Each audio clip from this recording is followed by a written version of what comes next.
তামিলনাড়ু নির্বাচনের চমক এগিয়ে বিজয়ের দল টিভিকে। ভারতের তামিলনাড়ু বিধানসভা নির্বাচনে দেখা যাচ্ছে এক বড় রাজনৈতিক চমক। দক্ষিণের জনপ্রিয় অভিনেতা থালাপতি বিজয় এবার রাজনীতির ময়দানে নেমেই কাঁপিয়ে দিচ্ছেন পুরনো শক্তিগুলোকে। সর্বশেষ ফলাফল অনুযায়ী বিজয়ের দল তামিলাঘা ভিট্টি কাজাগাম বা টিভিকে এখন পর্যন্ত ৮৭টি আসনে এগিয়ে রয়েছে।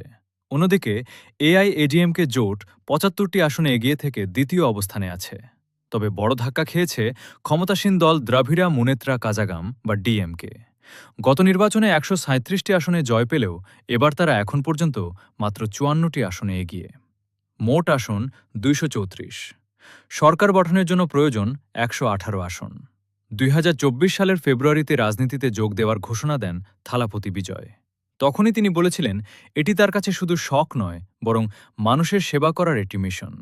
অভিনয় জগতের বিপুল জনপ্রিয়তাকে কাজে লাগিয়ে প্রথমবার নির্বাচনে নেমেই তিনি তৈরি করেছেন বড় রাজনৈতিক চ্যালেঞ্জ। তামিলনাড়ুর এই নির্বাচনে শেষ পর্যন্ত কে গড়বে সরকার, সেটিই এখন দেখার বিষয়।